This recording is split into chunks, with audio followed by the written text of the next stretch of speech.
Shalom, Bapak Ibu, Saudara-saudari yang dikasihi oleh Tuhan Yesus Kristus. Selamat berjumpa kembali di channel Suara Rohani Kristen. Pada kesempatan malam hari ini, kita akan sama-sama mendengarkan khotbah yang akan disampaikan oleh Ibu Pretri Basjir tentang senantiasa bersyukur kepada Tuhan. Dan sebelum kita mendengarkan khotbah pada malam hari ini, saya akan membacakan satu ayat firman Tuhan yang terambil di dalam 1 Tesalonika pasal 5 ayatnya yang ke-18. Mengucap syukurlah dalam segala hal, sebab itulah yang dikehendaki Allah di dalam Kristus Yesus bagi kamu. Kami buka hati bagi firman Tuhan. Di dalam nama Tuhan Yesus Kristus, sama-sama katakan amin, amin. Silakan duduk Bapak Ibu. Ya, shalom. Apa kabarnya hari ini? Luar biasa, walaupun lagi ada masalah, tetap karena kita punya Tuhan yang luar biasa. Iya, hari-hari ini kita harus banyak bersyukur melihat keadaan, melihat situasi, dan saya yakin tidak ada pilihan lain selain kita bersyukur. Nah, kita mau belajar saudara, orang yang bersyukur itu ya, seperti apa kita bersyukur kepada Tuhan. Kita buka bersama dulu 1 Tawarik pasal 16 ayat 34. 1 Tawarik 16 ayat 34, firman Tuhan berkata di sana demikian. 1 Tawarik 16 ayat 34, bersyukurlah kepada Tuhan sebab bahwasannya bersyukurlah kepada Tuhan sebab Ia baik, bahwasannya untuk selama-lamanya kasih setianya. Apapun keadaan kita hari ini, mari kita tanamkan di hati kita bahwa Tuhan itu baik. Bilang kanan kirimu, Tuhan baik. Walaupun keadaanmu tidak baik, tapi Tuhan tetap baik. Mari kita berusaha mengerti kehendak Tuhan dalam hidup kita saudara. Karena ingat kehendak kita dengan kehendak Tuhan itu berbeda. Apa yang menurut kita itu tidak baik, belum tentu di mata Tuhan itu tidak baik. Ya, karena konsep bahagia manusia dengan konsep bahagianya Tuhan itu berbeda. Amin. Kalau menurut kita bahagia itu kalau apa? Suami kita nurut. Amin ibu-ibu? Oh, ibu-ibu langsung amin. Ya, kalau suami kita dengar apa yang kita bilang, bahagia enggak ibu-ibu? Pokoknya nurut terus ya. Kita suruh gini nurut ya. Memang laki-laki itu tidak bercerita. Tahu-tahu ditaruh di gerbong paling belakang.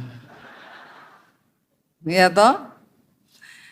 Menurut kita konsep bahagia itu suami-suami kalau istri kita tuh nurut, ya Pak ya. Ya, istrinya tuh disuruh apa tuh nurut, dibilangi A, B, C nurut.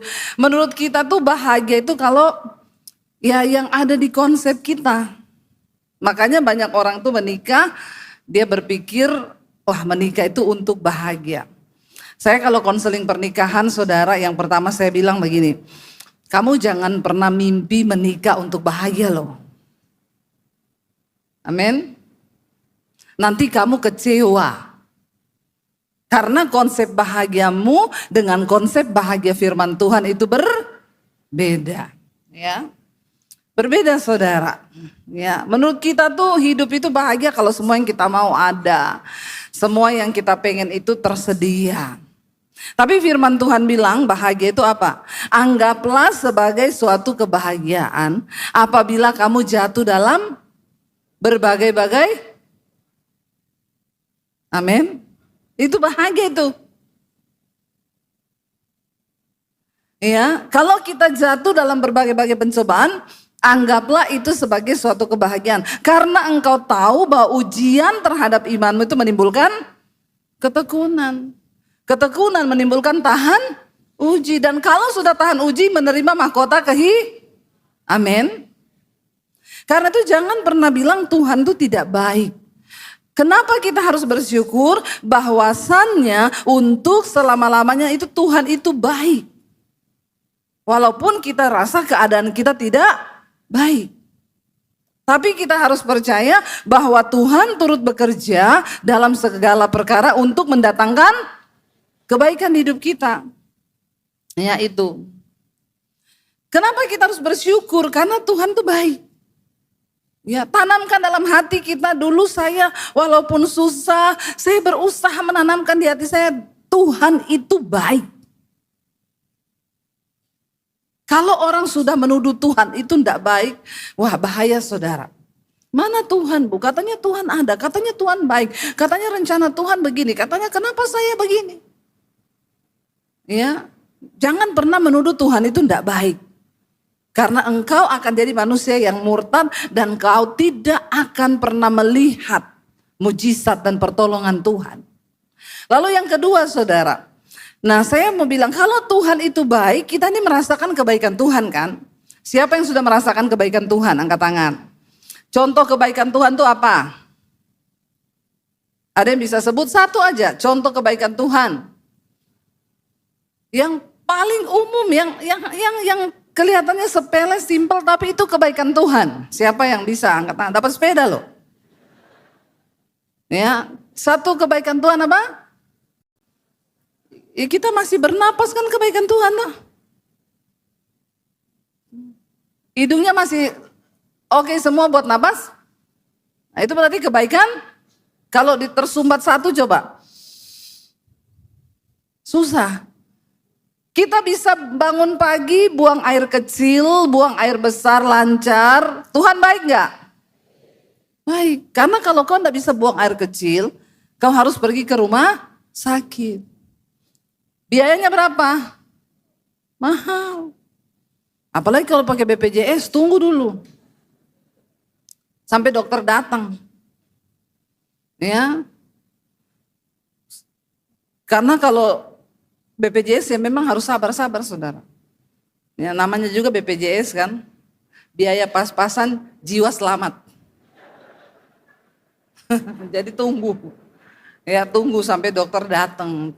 Jadi kalau kau tidak ke dokter, kau bisa buang air kecil, buang air besar pagi itu normal. Itu kebaikan Tuhan.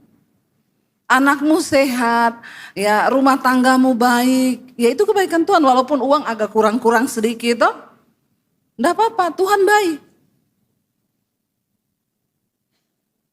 Kenapa kita harus bersyukur? Karena Tuhan itu baik. Lalu bagaimana cara kita bersyukur? Yang pertama saudara, cara kita bersyukur dalam hidup ini, Mazmur 37 ayat 27. Orang yang bersyukur itu menghormati Tuhan. Dan cara dia bersyukur, Mazmur 37 ayat 27 berkata begini, baca bersama 1, 2, 3. Jauhilah yang jahat dan lakukanlah yang baik, maka engkau akan tetap tinggal untuk selama-lamanya.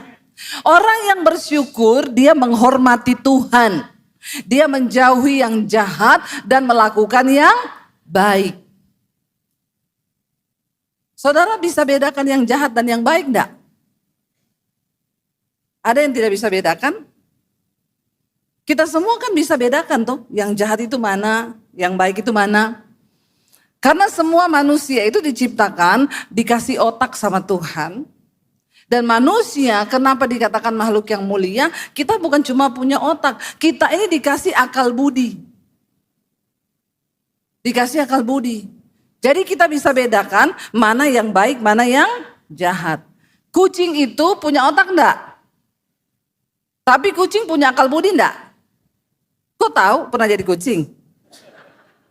Ya, kucing enggak punya akal budi. Makanya dia enggak bisa bedakan mana yang baik, mana yang jahat. Dia enggak tahu kalau mencuri itu jahat. Tapi dia punya otak, bisa mikir dia. Saudara pukul kucing, besok dia lihat saudara lari enggak dia? Lari, dia tahu ini yang kemarin mukul saya. Tapi dia tidak tahu kenapa dia dipukul. Makanya satu saat anak saya tanya begini, Mam, itu kucingnya temanku naksir sama kucing kita loh. Kata anak saya waktu masih kecil. Emang kenapa deh? Ya enggak boleh, kucingnya itu sudah punya istri, dia punya anak. Sekarang dia naksir sama kucing kita, ya berarti kan dia selingkuh.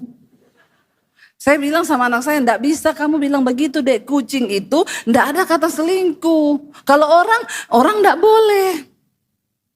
Loh tapi papanya temanku itu sudah punya istri, punya anak, masih selingkuh, itu bapak-bapak kucing garong.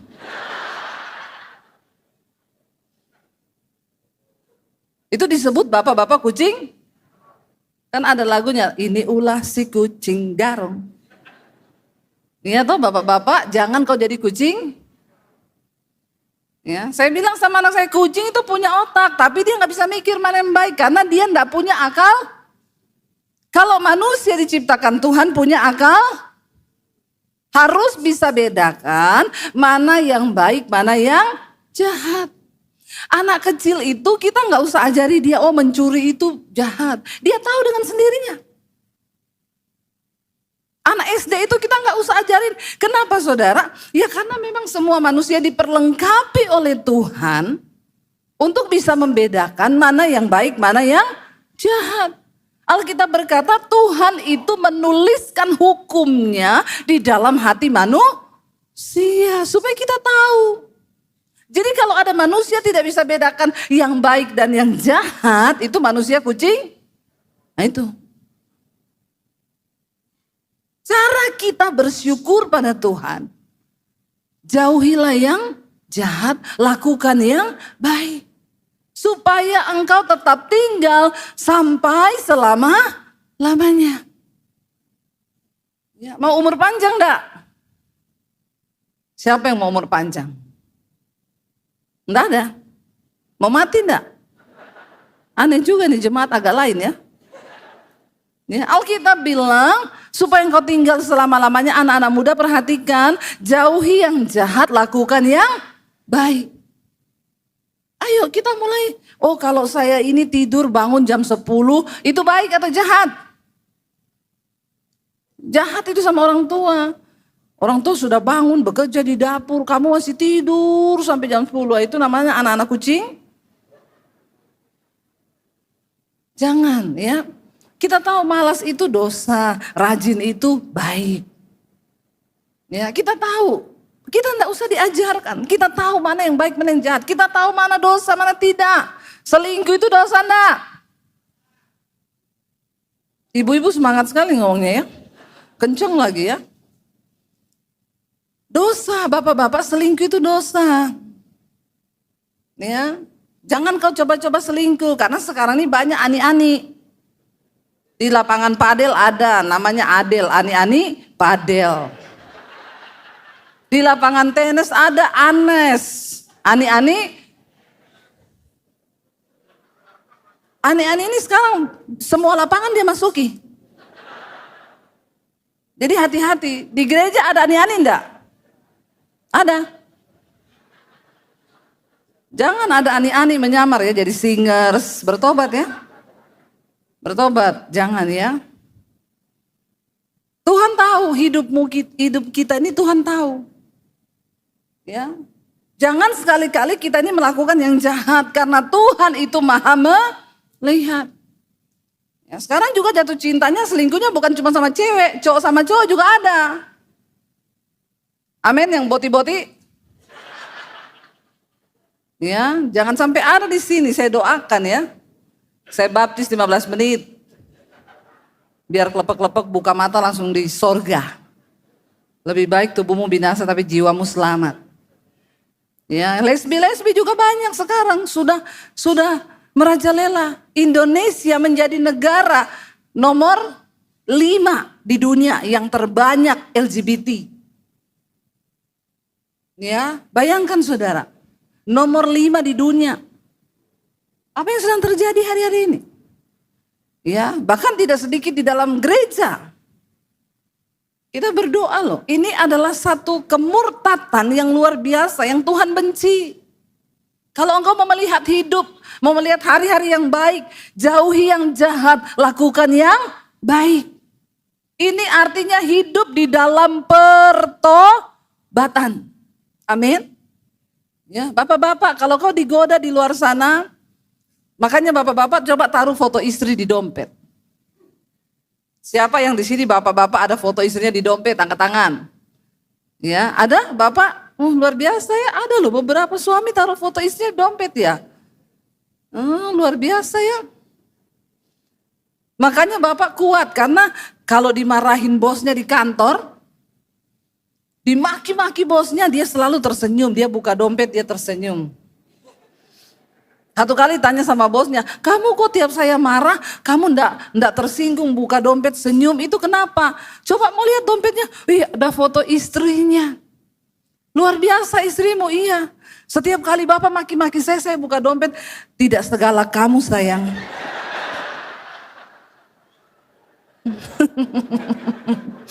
Ternyata bos saya tidak segala kamu. Ya, jadi ternyata masih ada yang lebih. Siapa? Bertobat. Istri-istri ini juga perlu bertobat. Ya, jangan kau di rumah kayak anjing galak. Kasihan suamimu.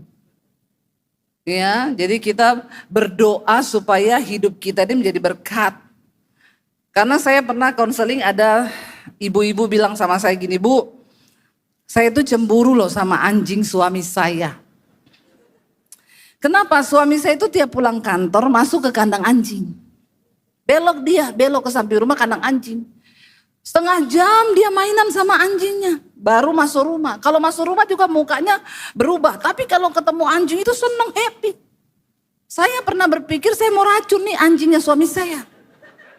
Ini kisah nyata loh, bener orang konseling sama saya. Bu, daripada ibu racun anjing suami ibu, ibu berdosa. Lebih baik ibu belajar dari anjing. Amin ibu-ibu. Ibu perhatikan, kenapa suamimu suka ke kandang? Ibu tahu saya ini punya anjing di rumah, Bu. Saya pulang ya, saya belum kelihatan muka saya. Baru bau saya di luar, itu anjing udah lompat-lompat dalam rumah. Udah teriak-teriak, lompat-lompat. Begitu saya masuk, dia peluk saya, dia cium. Amin ibu-ibu. Jadi ibu coba praktekkan. Saya bilang besok kalau suamimu pulang sebelum dia ke kandang anjing, ibu sambut dia dulu seperti anjing itu suka mencium. Kalau ketemu tuannya, iya toh, coba ibu begitu setengah jam. Kata istrinya gini, saya juga sih seperti anjing Bu. Kalau suami saya pulang, saya gini. Oh itu anjing gila Bu. Rabies, itu rabies. Amin ibu-ibu. Ya, kita belajar saudara. Jauhi yang jahat, lakukan yang. Kalau kita tahu itu baik, kenapa? Jangan marah lama-lama, sebentar saja. Oh marah itu jahat. Kalau ketawa senyum itu baik, berbuat baik. Jauhi yang jahat, lakukan yang baik. Hidupmu pasti diberkati. Itu simpel aja, dan kalau kita mau nurut firman Tuhan, maka kita pasti berbahagia. Lalu yang berikutnya saudara, bagaimana cara kita bersyukur kepada Tuhan? Karena Tuhan itu baik, ya kita harus menyatakan ungkapan syukur kita kepada Tuhan. Alkitab berkata begini, kita baca Mazmur 28 ayat 7. Tuhan adalah kekuatanku dan perisaiku. Kepadanya hatiku percaya. Aku tertolong, sebab itu beria-ria hatiku dan dengan nyanyianku aku bersyukur kepadanya. Bagaimana cara kita bersyukur kepada Tuhan? Dengan menyanyi, memuji Tuhan. Tersenyum. Saya mau tanya Bapak Ibu, kau yang masih nyanyi di rumah, tiap hari nyanyi, berapa banyak? Yang masih nyanyi di rumah. Ini perkara simpel, tapi ini tuh luar biasa loh. Orang yang suka nyanyi itu hatinya gembira. Ya, siapa yang masih suka nyanyi? Di kamar mandi, di dapur, di rumah. Yang masih suka nyanyi angkat tangan. Ya, lagunya apa? Kau kenal Veronica kok. Bertobat kau ini ya. Kenapa itu Veronica ditanya-tanya terus? Semua tanya Veronica itu ani-ani kah itu Veronica itu kah? Ya, Veronica terus ditanya. Nyanyi lagu yang memuji Tuhan. Ya, jangan salah lagu. Karena ketika engkau nyanyi memuji Tuhan, Alkitab berkata Tuhan itu bertata di atas pujian umatnya. Dan ketika Tuhan hadir, maka kita mendapat kekuatan. Amin. Saya mempraktikkan itu ketika saya takut, ketika saya khawatir, ketika saya tertekan, saya nyanyi, saudara. Ya, ketika saya menyanyi ada kelegaan. Ada kekuatan, makanya orang kalau konseling, Bu saya tertekan, saya langsung bilang nyanyi, enggak usah konseling, nyanyi. Kadang-kadang kebanyakan konseling juga. Coba praktikan itu firman Tuhan, nyanyi. Waktu kita menyanyi ada kekuatan baru di hidup kita. Kadang masalahnya belum selesai. Sebab yang kita perlukan ketika kita menghadapi persoalan, seringkali yang kita butuhkan bukan jalan keluar dulu. Sebab untuk setiap masalah ada time limit. Tuhan tidak terburu-buru kasih kita jawaban. Alkitab berkata, berbahagialah orang-orang yang bertahan di dalam pencobaan. Seringkali yang kita butuhkan ketika kita diuji oleh Tuhan adalah kekuatan untuk bertahan. Sampai ujian itu, sampai cukup waktunya Tuhan, baru kita dikasih jalan keluar. Nah, dalam masa bertahan ini kita harus kuat. Apa yang bisa membuat kita kuat? Pujian kepada Tuhan. Ya, ayo kita menyanyi, saudara. Bangun pagi coba menyanyi. Saya kemarin baca satu survei di Amerika. Mereka melakukan survei. Orang-orang yang kena kanker, yang stadium akhir. Itu dibuat survei. Jadi sekelompok orang disuruh tersenyum dan bersyukur sehari 4 kali. Dan ditemukan orang-orang yang sehari 4 kali ini bersyukur dan tersenyum, ternyata mereka lebih bertahan menghadapi sel kanker itu. Tapi yang tidak ini cepat mati. Ternyata saudara benar, Alkitab berkata hati yang gembira itu obat yang manjur. Satu kali ada bapak-bapak dia darah tinggi. Karena darah tinggi harus minum obat tiap hari. Lalu dia pikir-pikir gini, kalau saya minum obat tiap hari ini kan enggak bagus ya. Dia datang ke dokter, dok saya nggak mau minum obat tiap hari, saya ini tapi darah tinggi, gimana ya? Ada nggak yang tidak usah pakai obat? Ya coba minum jus. Dokter kasih resep, pagi jus timun sama jeruk, nanti siang timun sama apel, 1 hari 4 kali. Nanti balik ke sini ya 1 minggu, gimana perubahannya? Dia seminggu balik, iya dok kenapa? Stres saya, darah saya enggak turun, sehari saya mencret. Ya, saya nggak mau lagi coba itu. Ada nggak lagi resep apa yang enggak usah pakai obat? Dokternya bilang coba ya, coba. Bapak sehari harus tersenyum minimal 20 kali. Tersenyum sambil tertawa, ada suara sedikit. Karena ketika Bapak marah, tegang, itu hormon kortisol diproduksi sama tubuh. Darahmu mengental, jantung memompanya berat. Makanya naik tensi. Kalau kau marah, tegang, itu tubuh memproduksi hormon kortisol. Tapi kalau Bapak senyum, tertawa, tubuh itu produksi endorfin. Hormon yang menenangkan. Nah, itu darah bisa turun. Bapak gak usah pakai obat, coba aja sehari tersenyum 20 kali. Oh oke. Dia pulang dari dokter, sopirnya, kemana Pak? Pulang Mas. Sopirnya, ih tumben Bapak ya. Padahal biasanya, pulanglah mau kemana lagi. Orang darah tinggi itu cenderung marah-marah. Karena memang darahnya itu kental. Jadi stres, kortisolnya banyak dalam darah. Dia pulang di rumah, istrinya tanya dari mana Pak? Biasanya, ngapain tanya-tanya? Terserah saya mau dari mana. Istrinya tanya dari mana Pak? Dari dokter mah. Oh, istrinya gitu, ih tumben. Biasanya marah, dia hitung sudah 2 kali. Besok pagi dia bangun saudara, anaknya di meja makan, istrinya sudah tegang semua kalau bangun pagi. Pasti langsung, gimana kuliahmu? Jangan buang-buang uang ya kamu, papa kuliahin kamu itu mahal, makanya sekolah yang benar.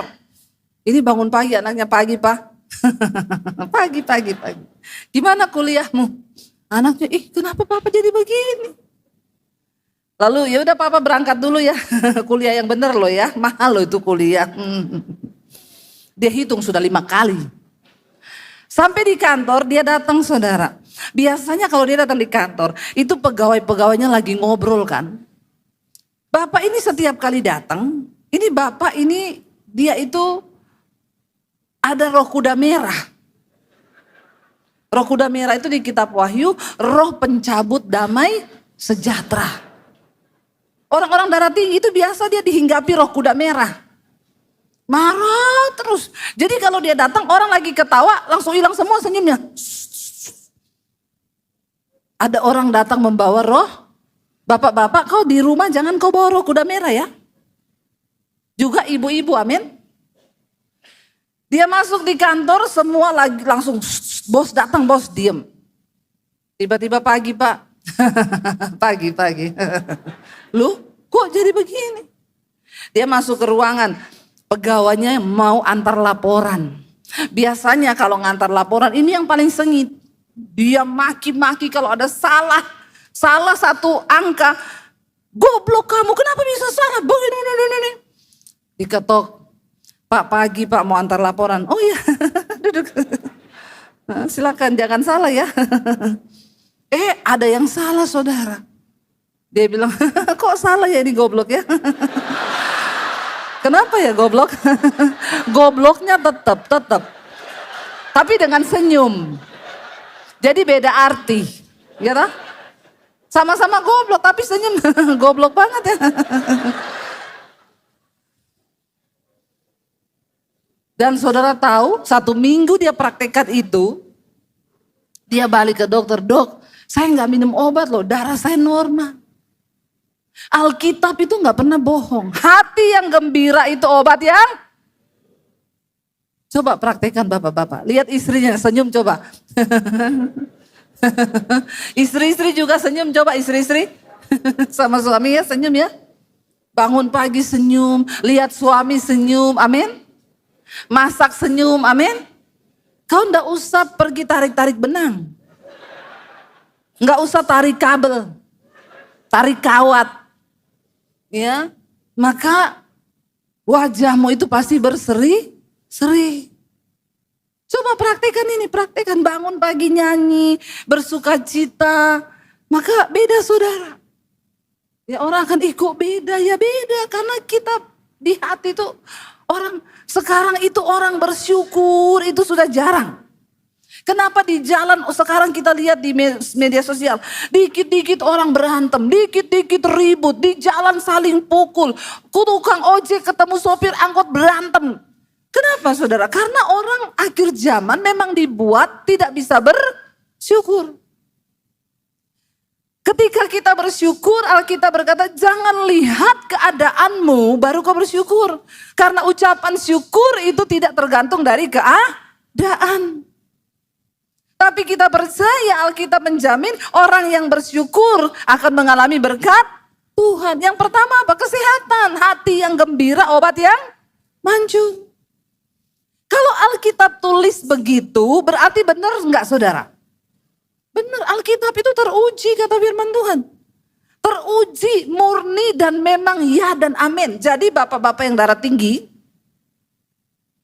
Siapa yang darah tinggi sini? Ya, hati-hati ya.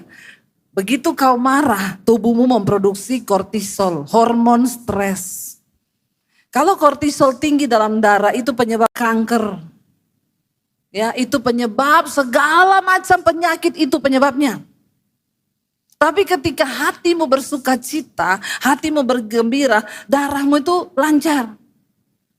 Ya, tubuhmu itu produksi hormon, itu sejenis morfin. Namanya endorfin itu bikin kau melayang, bikin engkau bersuka cita, tubuhmu sehat. Dalam tubuh kita itu sudah ada morfinnya. Dan itu keluar setiap kali kau tertawa. Amin. Ya, makanya saling menertawakan lah, amin. Saya sama suami kadang begitu saudara, kita lucu-lucuan. Yuk saling tertawa, yuk kita lihat-lihatan, terus kita tertawa-tertawa berdua.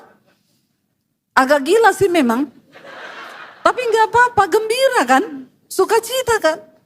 Ya, itu menambah kesehatan kita, menambah iman kita. Makanya Alkitab berkata di sini bahwa Daud itu menulis, pemazmur berkata begini, saudara, tadi dia bilang, Tuhan adalah kekuatanku dan perisaiku.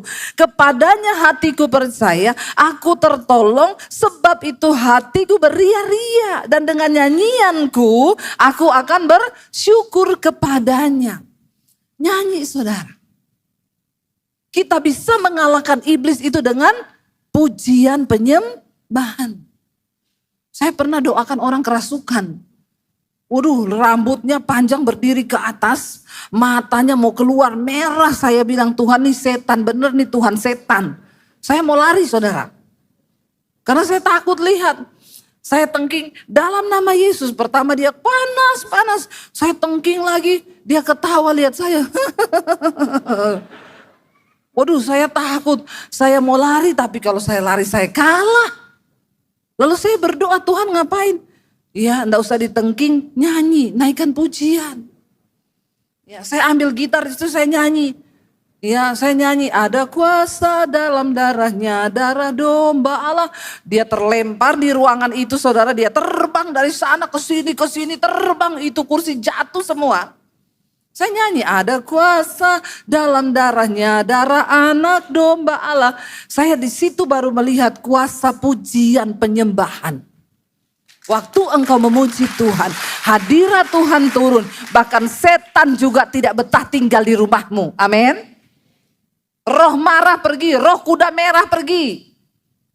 Ya, tapi kalau engkau tidak bersyukur, tidak memuji Tuhan, tidak bernyanyi, di rumahmu penuh setan. Tiap hari marah, ngamuk, piring terbang, anak ngamuk, orang tua ngamuk. Kita sudah di neraka walaupun kita masih di dunia. Karena hal kerajaan surga itu kebenaran, damai sejahtera dan sukacita. Tarik hadirat Tuhan turun, atmosfer surgawi turun atas rumahmu. Dan Tuhan berkata, kalau ada orang yang hidup rukun bersama, kesitulah berkat Tuhan akan diperintahkan. Karena kita hidup dalam sukacita dan damai sejahtera. Ayo praktekkan itu, saudara. Ada kuasa dalam pujian penyembahan. Ya, saya praktekkan itu ketika takut datang saya nyanyi, saya mengucap syukur. Lalu saudara, di sini saya pengen kita lihat ya. Daud berkata begini di Mazmur 42 ayat yang kelima. Ya, Daud berkata begini, mengapa engkau tertekan hai jiwaku? Lalu dia bilang apa?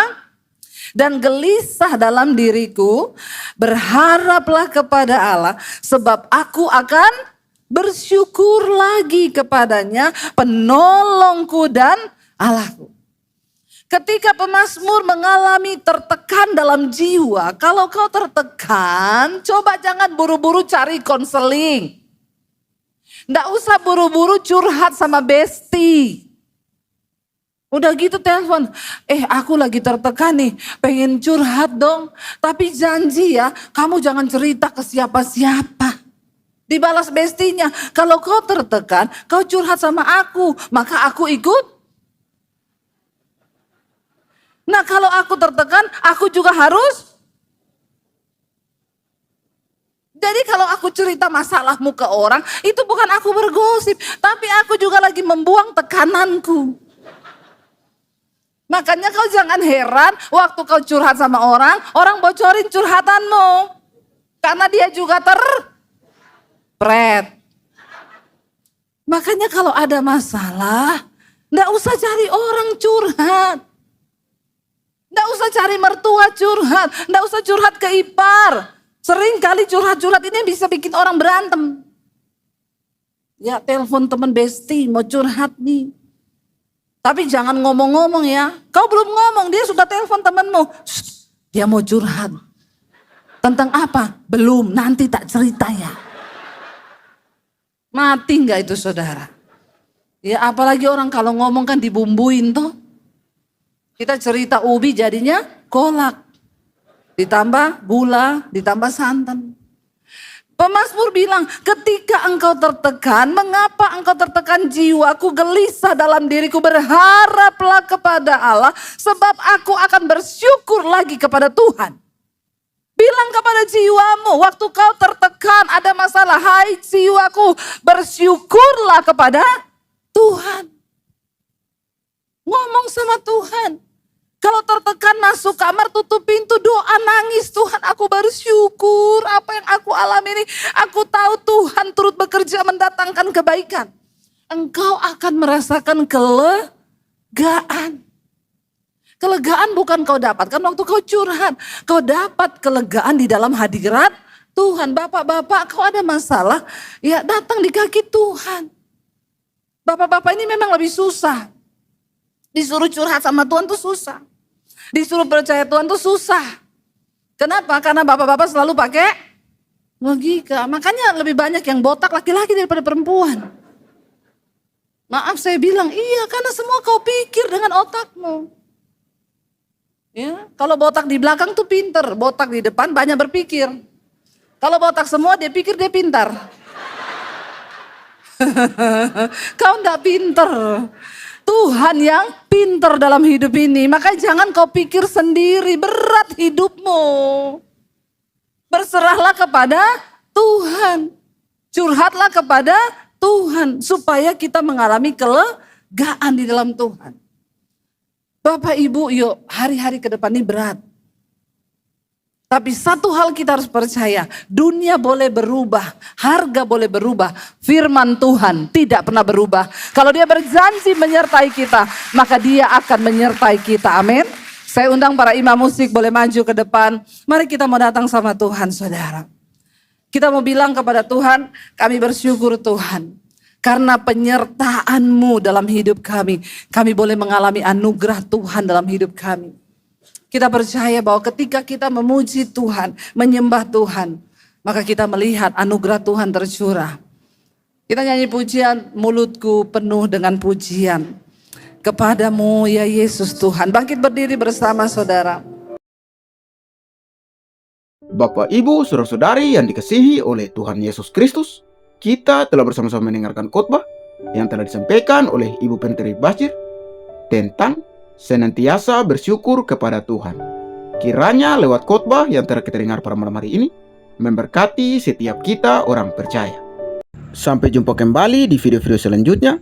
Tuhan Yesus memberkati. Mazmur pasal 18. Nyanyian syukur Daud.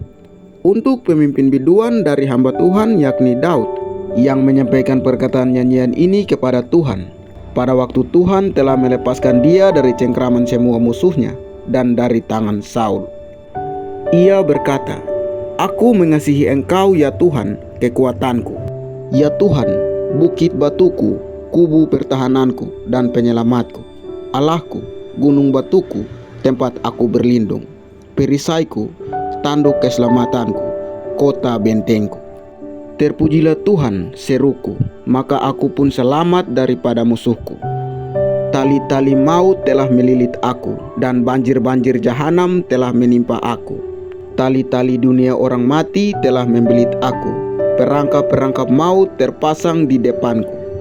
Ketika aku dalam kesesakan, aku berseru kepada Tuhan. Kepada Allahku aku berteriak minta tolong. Ia mendengar suaraku dari baitnya. Teriakku minta tolong kepadanya sampai ke telinganya. Lalu goyang dan goncanglah bumi, dan dasar-dasar gunung gemetar dan goyang, oleh karena menyala-nyala murkanya. Asap membumbung dari hidungnya, api menjilat keluar dari mulutnya, bara menyala keluar daripadanya. Ia menaklukkan langit lalu turun, kekelaman ada di bawah kakinya. Ia mengendarai kerub lalu terbang dan melayang di atas senyap angin. Ia membuat kegelapan di sekelilingnya menjadi persembunyiannya. Ia menjadi pondoknya, air hujan yang gelap, awan yang tebal. Karena sinar di hadapannya, hilanglah awan-awannya bersama hujan es dan bara api. Maka Tuhan mengguntur di langit, yang maha tinggi memperdengarkan suaranya. Dilepaskannya panah-panahnya sehingga diserahkannya mereka. berkilat bertubi-tubi sehingga dikacaukannya mereka. Lalu kelihatan dasar-dasar lautan dan tersingkaplah alas-alas dunia karena hardik-Mu ya Tuhan, karena hembusan nafas dari hidung-Mu. Ia menjangkau dari tempat tinggi, mengambil aku, menarik aku dari banjir. Ia melepaskan aku dari musuhku yang gagah dan dari orang-orang yang membenci aku, karena mereka terlalu kuat bagiku. Mereka menghadang aku pada hari sialku, tetapi Tuhan menjadi sandaran bagiku. Ia membawa aku keluar ke tempat lapang. Ia menyelamatkan aku karena Ia berkenan kepadaku. Tuhan memperlakukan aku sesuai dengan kebenaranku. Ia membalas kepadaku sesuai dengan kesucian tanganku. Sebab aku tetap mengikuti jalan Tuhan dan tidak berlaku fasik terhadap Allahku. Sebab segala hukumnya kuperhatikan dan ketetapannya tidaklah kujauhkan daripadaku. Aku berlaku tidak bercela di hadapannya dan menjaga diri terhadap kesalahan. Karena itu Tuhan membalas kepadaku sesuai dengan kebenaranku, sesuai dengan kesucian tanganku di depan matanya. Terhadap orang yang setia, engkau berlaku setia. Terhadap orang yang tidak bercela, engkau berlaku tidak bercela. Terhadap orang yang suci, engkau berlaku suci. Terhadap orang yang bengkok, engkau berlaku belat-belit. Karena engkaulah yang menyelamatkan bangsa yang tertindas, tetapi orang yang memandang dengan congkak, kau rendahkan.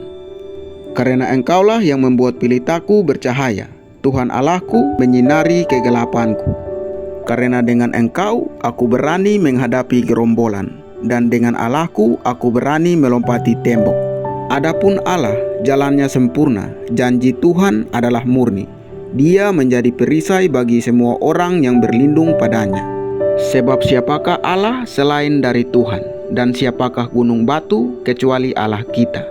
Allah, Dialah yang mengikat pinggangku dengan keperkasaan dan membuat jalanku rata, yang membuat kakiku seperti kaki rusa dan membuat aku berdiri di bukit, yang mengajar tanganku berperang sehingga lenganku dapat melanturkan busur tembaga. Kau berikan kepadaku perisai keselamatanmu, tangan kananmu menyokong aku, kemurahanmu membuat aku besar. Kau berikan tempat lapang untuk langkahku dan mata kakiku tidak goyah. Aku mengejar musuhku sampai kutangkap mereka dan tidak berbalik sebelum mereka kuhabiskan. Aku meremukkan mereka sehingga mereka tidak dapat bangkit lagi. Mereka rebah di bawah kakiku. Engkau telah mengikat pinggangku dengan keperkasaan untuk berperang. Engkau tundukkan ke bawah kuasaku orang yang bangkit melawan aku. Kau buat musuhku lari daripadaku, dan orang-orang yang membenci aku kuhabiskan. Mereka berteriak minta tolong, tetapi tidak ada yang menyelamatkan. Mereka berteriak kepada Tuhan, tetapi Ia tidak menjawab mereka. Aku menggiling mereka halus-halus seperti debu di depan angin, mencampurkan mereka seperti lumpur di jalan. Engkau meluputkan aku dari perbantahan rakyat. Engkau mengangkat aku menjadi kepala atas bangsa-bangsa. Bangsa yang tidak kukenal menjadi hambaku. Baru saja telinga mereka mendengar, mereka taat kepadaku. Orang-orang asing tunduk menjilat aku. Orang-orang asing pucat layu dan keluar dari kota kubunya dengan gemetar. Tuhan hidup, terpujilah gunung batuku, dan mulialah Allah penyelamatku. Allah yang telah mengadakan pembalasan bagiku, yang telah menaklukkan bangsa-bangsa ke bawah kuasaku, yang telah meluputkan aku daripada musuhku. Bahkan engkau telah meninggikan aku mengatasi mereka yang bangkit melawan aku. Engkau telah melepaskan aku dari orang yang melakukan kelaliman. Sebab itu aku mau menyanyikan syukur bagimu di antara bangsa-bangsa ya Tuhan. Dan aku mau menyanyikan mazmur bagi namamu. Ia mengaruniakan keselamatan yang besar kepada raja yang diangkatnya, dan menunjukkan kasih setianya kepada orang yang diurapinya, yaitu Daud, dan kepada anak cucunya untuk selamanya.